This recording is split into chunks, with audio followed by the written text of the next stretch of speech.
Okay, I've just heard a very cheesy American voice telling me that we have recording in progress. All right. Hello, everybody. It is so lovely to see you again. Very exciting. We are launching our new feature, which is social media and young people. We explore the good, the bad and the ugly. And hopefully you've already read our blog, which has already gone out. But we're really excited about this subject. We think it's a subject that every single parent out there will have something to say on. And the reason that we're ridiculously excited about this particular interview is that we have Kelly Jarvis with us. Now, Kelly is a senior education consultant with a fabulous not-for-profit organisation called Sunshine Support. Sunshine Support was launched in 2017, I think, is that right? And that is correct, yeah. They basically offer independent help and advice across England and Wales for children who have a special educational needs for their families, and they also work really closely in partnership with the schools as well and the staff within the schools. I know that Sunshine Support are hugely honoured to have Kelly on their team because you've got a very strong background, haven't you, Kelly? Former head teacher of a special needs school and also a real leading specialist in complex cases. Very passionate about making sure that every single child reaches their full potential. So we literally couldn't be happier and more proud to welcome Kelly onto this interview. So yeah, I think we will crack on. So welcome, Kelly. Thank you so much for taking this time to speak with us today. We are thrilled, as you can probably tell. Yeah. So I'm delighted as well. Thank you so much for having me. It's such an important topic to discuss. Yeah, so thank you very much. No problem. So I'm going to hand over to the wonderful Naomi to start with the first question. I'm getting so excited to ask these questions. I'm like, let me know. I'm surprised my bouncing hasn't got more vigorous as I'm like, come on. Okay. Am I good to go? You're good to go. Go for it. Fantastic. So first question is, how do you think parents can best role model the use of social media with tweens? Well, we're in a situation now where parents are themselves a screen generation. They've grown up with screens. So it has the effect of parents needing to be more conscious of perhaps their own relationships with not just social media, but the internet, gaming, technology in general. Parents may find themselves with social media habits which perhaps go against the sorts of things that you now advise your children. Yeah. So for example, can you say as a parent that you in real life know all the people who follow you or with whom you share things? So as your child gets older, it almost becomes a perfect time for parents to do an audit or a bit of a purge themselves. Are there things you regret sharing in the past or followers you don't know?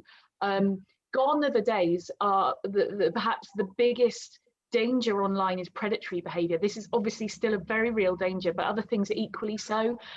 So like the power that influencers have nowadays and the impact on their on their viewers' self-esteem and mental well-being, that's a really big thing. Other types of grooming like county lines or radicalization. I don't know if you've heard of doxing, which is like a real life targeting by determining like address details of somebody you encounter online and sending things to their home. You know, you can go on Snapchat, which many parents themselves use, and if you don't have your location settings correct, then people can just open up the map and find you, and this could be your preteen youngster. So I'd say one of the biggest ways that parents can role model is perhaps opening that discussion about something like Insta versus reality, body image, lifestyles.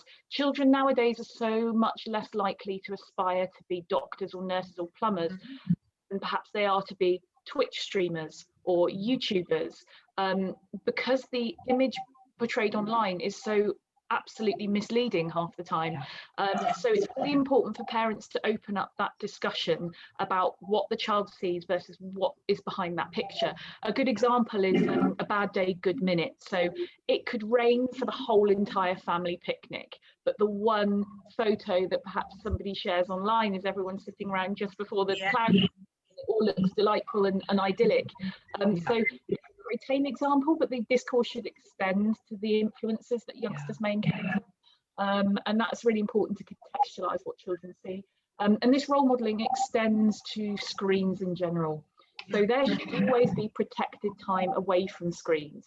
Either that can be like a regular family detox, so you might have a whole day where everyone just puts their devices in a drawer and, you know, seek other ways of being together as a family, or it might be protected events, like, for example, no phones ever at the dinner table. And that can present quite difficulty for some parents, particularly with working at home, that you almost pick up your phone without thinking, and it needs to be that conscious effort to put those devices away as a family, share, role model sort of that way of living. Equally, think about increasing pull factors that are away from screens, such as time together or craft activities or going outdoors. And then it's important to think about how you frame those transitions. So you might want to limit screen time, but instead of saying, oh, you are only allowed 30 minutes on your phone and then it goes away, try perhaps phrasing it like, after you've had your 30 minutes on your phone, would you like to do a puzzle together, or would you like to go outside? And transition to be super positive, and it's not like a punishment that you're taking away that phone. So that's really my thoughts on role modeling. I think it just needs to be a physical role modeling of time away, but also what are we doing online ourselves? You know, we've grown up with the internet. What have we put on there in the past? Should we be looking at our own habits? I think that's the difference. It's quite interesting that I see quite often that children are asked to do some things and you say, well, are you role modeling that? And you can see the look of the face like, oh, I never thought about that. But it would be a really interesting situation if there was a basket at the front door, and as you walk through the front door, if everybody's phone went in the basket, how would your evening plan out? Like, it would be completely different.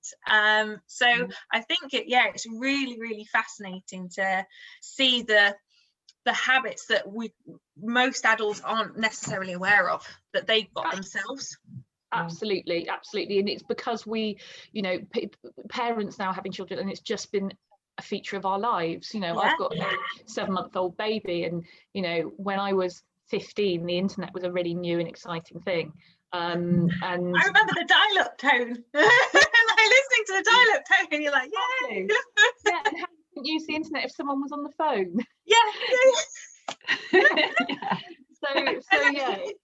It's so intrinsically part of our lives that simply saying to a youngster, right, you're not going online, or you're not having that, or you're not having a profile, that will only serve to push that youngster away.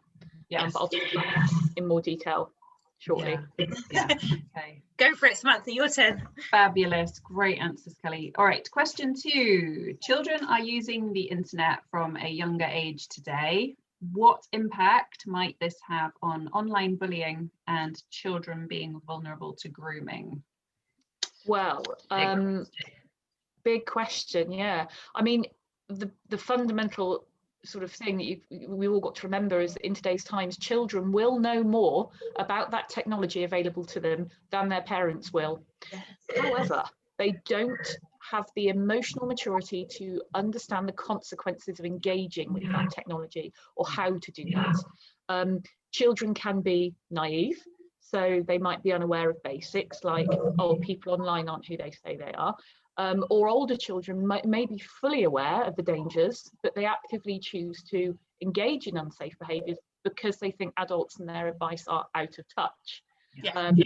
I see a lot in schools. We do a lot of teaching about staying safe online, and we still have incidents, and when you debrief and you talk through, the child says, well, yeah, I know all that, I just chose to ignore it. That's the key. That's what we've got to get get sort of into the nitty gritty about. It's because children are making those conscious decisions not to listen to that advice. So sites about which children have vast encyclopedic knowledge may look like harmless games to adults, but can actually be utilised by predators in covert ways. You've probably heard of the game Roblox. It's a bit like Minecraft. You create worlds.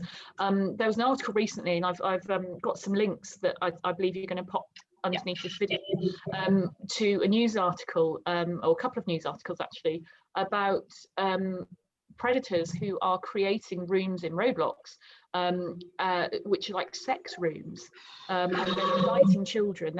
In the article I've shared, it's a girl who was 6 years old, found themselves accessing this incredibly inappropriate room on what appears to be a very innocent, normal game. Create worlds, you know. What I've also done is link to an article as well, which has some details about particular search terms in Roblox which look innocuous but actually lead to those rooms. So it will hopefully help parents know what to look for if they are just browsing through what a child is getting up to on games like that. Are they seeing some of these terminologies? Equally, many games and devices actually require an internet function or an app in order to get the most out of the game. Augmented reality figures now, you have a figure in real life and then you can pop it on a little pad and then you look at your app and then it comes to life, and those toys don't function without the internet. So things are being geared to younger and younger children that require being online. So parents need to be aware of that and have really tight handles on privacy and parental controls. In terms of bullying, it goes back to earlier point about people on the internet often being faceless. You don't know who they are. It's so easy to throw unkind words around when you're behind a screen. We all know that. But it's the lasting impact of those words being online which makes a difference. If you're in the playground, a passing word is gone on the air, and you come home at the end of the day and you know you might be having a really tough time with a bully at school, but you come home and you have that reprieve. Online, there is no reprieve. Your phone follows you around everywhere. You know, you're completely accessible to people who might say unkind things, and those unkind things are written down and can be revisited by those children over and over again. And the impact that has on mental well-being is astronomical. I spoke earlier as well about emotional readiness. So the social media age restriction often is around 13. But many youngsters nowadays are trying to create profiles who are younger than that. It's so important that parents stick to those age limits, almost as like a way of depersonalizing the rule. So it's not, oh, I'm telling you as your parent, you're not doing it. It's the universal age limit is this, and you can wait until you're that age to have a profile. And when that profile is created, it's so important that parents are part of that process, asking the child what their interests are, helping them build a content feed that is appropriate for that youngster. Again, particularly important in terms of mental well-being and self-esteem. The content they see is going to be filtered. It's going to be have this beautiful sheen to it. Help the child find influences with body positive content, or you know, your favorite authors or global youth icons like Malala or Greta. These are a fantastic balance to gamers and Twitch streamers. Fantastic. I think for me, following on from the kind of the bullying point, one instance I've had experience of recently is how much quicker things can escalate with the use of social media. So whereas before it was contained within the school grounds and there is only X amount of people accessible to that information, now there is no limit, and what would be something that would all involve 5 or 6 children is now involving vast numbers of strangers, technically, in a scenario. So things that really surprised me, how quickly escalation can happen, and to the level of escalation, the amount of people that would be involved. And you think, wow, for an adult that's quite overwhelming, let alone for a child as well. Absolutely, yeah, completely, couldn't agree more. And it's also challenging the very, very real perception from a child that the internet is real, that the people are real. It's all real. It's absolute solid real life. It's challenging that perception. And as you said in the beginning, Kelly, it's trying to show them the difference between reality, actual reality, and what is going on online. Oh, I don't envy these parents. Oh, no, not really at all. don't. It's interesting because as well, you think that physically, if a child got pushed over in the playground, they physically feel that and they can understand it a lot easier. But when it's happening with this online virtual world, they're not getting necessarily not correct information, but it's not processed in the same format. And I don't think, like you said about the children going, I heard all that I wasn't supposed to go on those places or speak to those people, but I did it anyway, because I don't think there's that physical feedback of actually, no, you shouldn't pat me on my shoulder like that, or something a bit, why are you standing that close to me? That doesn't feel comfortable. They don't have that necessarily virtually. And I think I'm really fascinated with that kind of lack of understanding that's out there, that actually this virtual world isn't presenting the correct feedback in that loop. Yeah. No, absolutely. Yeah. Wow, we could go on and on, couldn't we? All right, Naomi, big go topic. for it. Right. What are your top 3 tips for parents for how they can help their children use social media safely and effectively? That is a great question. It's hard to narrow it down to 3, but I should try. One for me is try not to work in extremes. And I suppose, you know, what this links to what we were saying about the internet feeling very real to the youngster. It is very real in many ways. You know, people make incredible friendships online. And then you've got the whole other end of the spectrum where it can create a complete fantasy world. So what we need to do as parents and educators, we need to try not to work in extremes. So just as complete free reign of the internet is incredibly harmful, so is a blanket ban, which may cause children to consider adults in their lives to have outdated and therefore irrelevant views.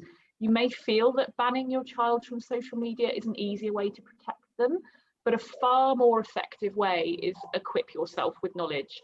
So social media is part of the world we all live in. It's important for children to understand that most people use it and they do so safely and effectively. It's so important not to just focus on the negatives of the internet. Like I said, so many positives. And just when you're managing a child's behaviour, you often see much better outcomes if you guide your child towards positive behaviour you want to see, rather than focusing on what not to do. So explore different social media platforms with your child, show them your own, go through your own friends lists and point out family members, work colleagues, friends from school that you knew, emphasize you know all the people on your friends list to whom you share updates and photos. Discuss what privacy settings are, why they're there, lay down some ground rules perhaps, such as making the profile fully private, always having your parents as followers or friends, be open about your direct messaging and what you receive from others. You may even want to put together like a social media contract. In my links down below, there's a link to Internet Matters, which is a fantastic website, has a template document on there for creating a contract of trust around social media. Back to extremes, you don't need to frighten your child about privacy by talking about predators or paedophiles necessarily. Simply talking about privacy in really simple, reasonable, logical terms often garners a better result. For example, you wouldn't invite a stranger into your home to read your diary or look through your pictures and comment at them. Same goes online. Liken a privacy setting to locking your front door.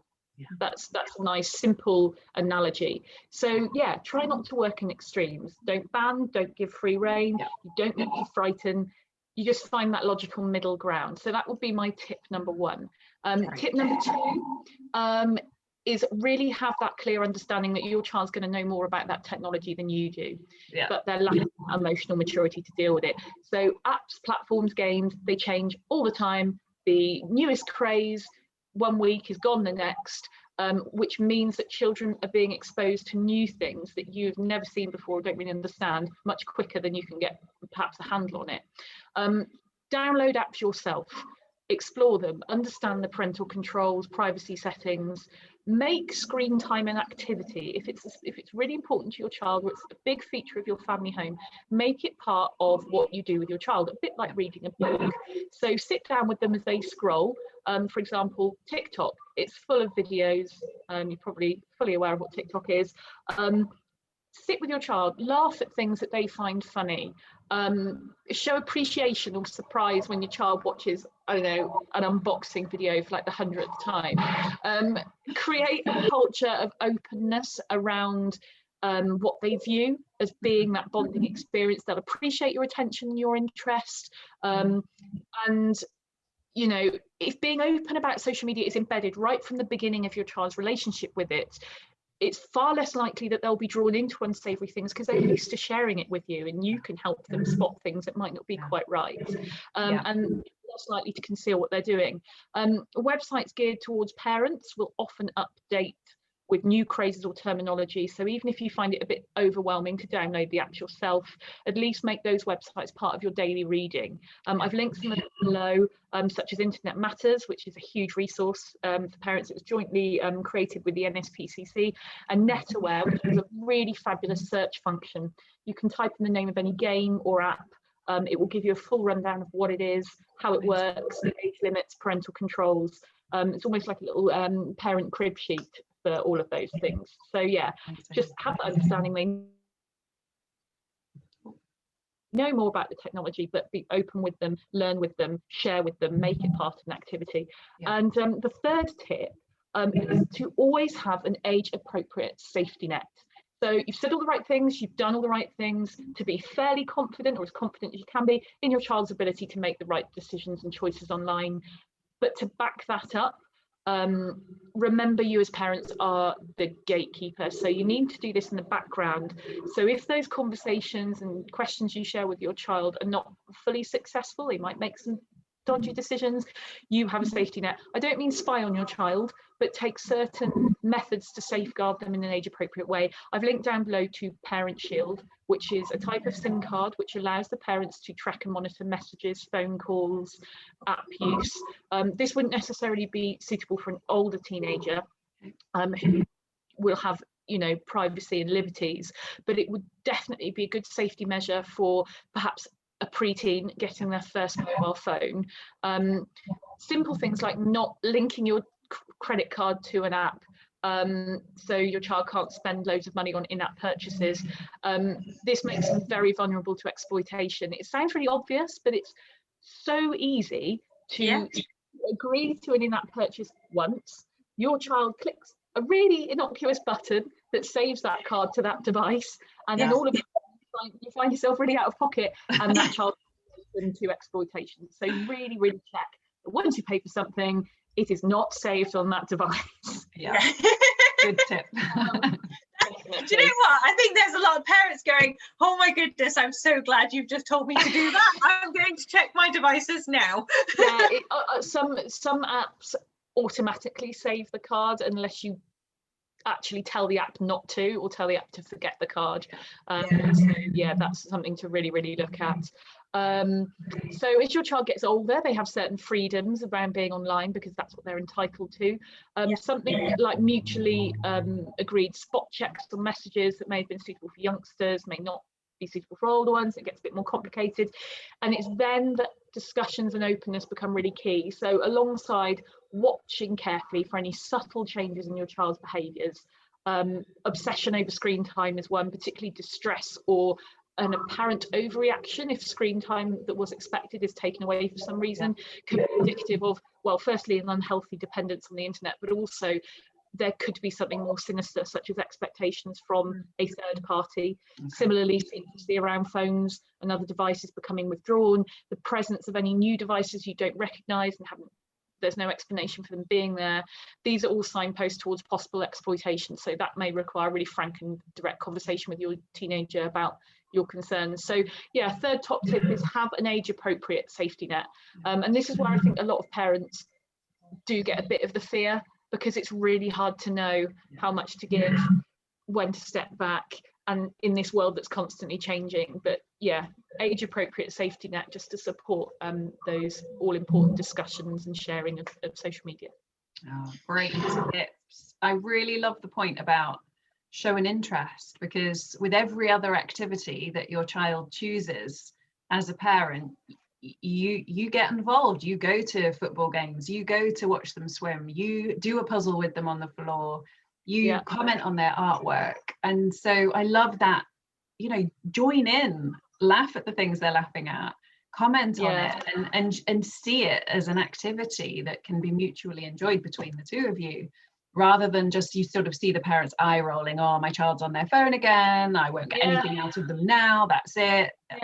So that's a really good point. Okay. Thanks. So sorry, Naomi, did you want to say something then? No, I was just thinking as well, I think there is for parents sometimes a bit of fear around parenting social media, because it's appearing like it's this new thing to parent. Like, we all know how to say don't cross the road, look left and right before you cross the road to make sure no cars. That's been like generation after generation after generation. But that this new topic in parenting or guardians about like, well, what can we and can't we do with social media? When's it too far? When is it not? When do I need to step in and say no, that's far enough? And when do I need to say actually you can have a bit more independence with that? I think like you're doing with Sunshine, support that education of it's okay to parent social media and it's okay to be part of that. Is a huge huge message. Absolutely. All right, final question. This is going to draw on Kelly's area of expertise. Very excited to hear your answer to this one, Kelly. So what extra considerations should parents of neurodiverse children be aware of around the internet and social media? Oh, absolutely. Great question, and one very close to me and what I do. In addition, what I'm going to say is basically in addition to everything I've already said. So many neurodiverse young people, for them, the internet has been quite a literal lifesaver.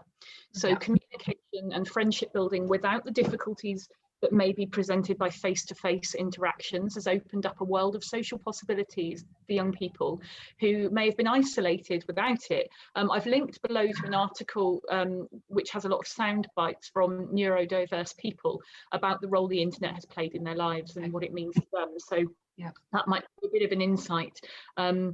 We were talking earlier about how real the internet is. For neurodiverse people, the internet is often much more real because of those positive social interactions that they may not be experiencing from the world around them. Forming friendships is a really big one, so particularly around really niche interests has become infinitely more possible due to the internet. This leads to a really keen sense of belonging for many neurodiverse young people who may not experience that in their physical interactions with others. It's wonderful, of course, but it also creates concerns too if involvement with online friendships, games, personas, etc. actually facilitates greater withdrawal from physical and actual interactions and relationships rather than enhancing the skills required to manage them. Some diagnoses such as autism can have a profile of obsessions and special interests. So it may be more likely for those youngsters to find like-minded friends on the internet, and say rather than just at school or at home, which can lead to those youngsters becoming more withdrawn from their lives. This is sometimes described by people as like living in a fantasy world online rather than real life. So in these cases, parents or trusted adults really should take as much interest as possible, like we were saying earlier, in the online life of the friendships of the child, to bring them to the real world. So it might sound odd, but if your child refers to friends online or usernames, ask about them. So if you're having a discussion with your youngster, say about an issue in the news, you could say, oh, what does such and such friend, what might he say about that if he were here? Tell me about what he believes in. Not only will that make your neurodiverse young person understand that you're interested in them and their friendships, that you treat them as real friendships. You're not saying, oh, you've got some silly friend online, it's not real. It is to them. So ask them. Not only will that make them feel included, but also you'll be very, very surprised how quickly you can gain a sense of whether that friendship is healthy or not. Okay. And whether the beliefs of that child might not be the ones you want your child exposed to. Yeah. Another trait of autism, autistic people can be brutally honest. And if you ask your child, oh, what does such and such, what might them say about this issue? And your child turns around and says, well, they will probably believe, and then something that you think, gosh, that's not okay. It can then, open up those discussions. In more extreme cases, this sense of belonging can sometimes lead neurodiverse youngsters to perhaps take on beliefs and ideologies that might not be what they really truly feel, but because they're seeking that sense of belonging, they can get quite quickly sucked into perhaps quite extreme groups. I'll talk a little bit about radicalization. So it's very important to not just dismiss some of those things as a phase, because that will push your child further away. It's equally important to be aware that any perhaps significantly life-altering choices, for example, something very topical is identifying as transgender. Don't just say, oh, it's a phase, or it's because you're with that group online. That should become part of a much, much bigger process and discussion over time. It may not be that they're transgender, it may be that they've found a sense of belonging in a really inclusive and welcoming community, and that takes time to unpick. And like I said, very extreme cases, neurodiverse children are clinically proven to be some of the most at-risk groups of online exploitation and radicalization. Again, seeking that sense of belonging can sometimes lead these children open to predators who will make them feel heard and valued in perhaps a way they may not feel with their physical circle of people around them. The Government's Prevent website has more information on this. I've linked down to it below. From the Let's Talk About It website, which is an excellent resource. The channel section as well, if you click on that link, it goes into detail about vulnerable groups and what can be done to support them. So if your neurodiverse child has been shown to make continually unsafe decisions around their online behaviours to the extent that you are genuinely worried about their life safety, then you may have to make decisions for them to keep them safe. And in the case of older children, who have rights around the internet is of course now a human right. It may be that you might have to explore legal avenues such as the Mental Capacity Act if they are unable to make safe decisions on their own, and that is a whole other field. But yeah, so long story short, internet for neurodiverse youngsters is an incredible lifeline. But you just have to be aware of those extra layers, perhaps more so than with neurotypical children. Okay. Oh, amazing. Oh, Kelly, you've just given us such a wealth of information and knowledge and such incredibly useful tips. Amazing. And I love that we had your cat joining us. Yeah, I'm really sorry about that. No, he also just came and headbutted the side of the screen there. That was what that wobble was. They're desperate for some attention now. As if my little one is just woken up from her nap. There we go. Oh, good timing. All right. So all that's left is to just say a massive thank you from Naomi and myself to you, Kelly, for coming on and speaking with us today.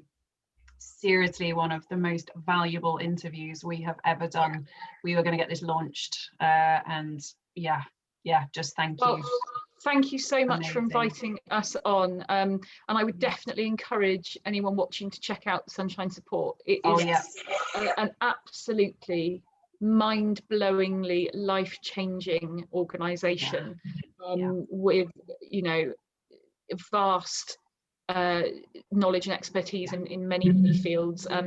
Obviously our focus is on neurodiverse children, but we live in a world now where things like the internet and screens and lockdown have had a huge impact on neurotypical children and their mental well-being and their stresses, and we're finding more and more referrals coming from children who haven't really necessarily experienced difficulties before, but have found themselves really struggling. So certainly if you're a parent and you want to know a little bit more, do check the website for Sunshine Support Out. It's just such a super organisation. I don't say that just because I'm working with them. I really do feel passionately about that. No, we'll be providing links to all of that. So yeah, thank you so much. Thank you all for watching. We hope you have enjoyed this interview. Please leave comments, please leave suggestions, tips that you might have yourself, and let's start a really good chat about this enormous subject. All right, take care everybody. See you soon. Bye.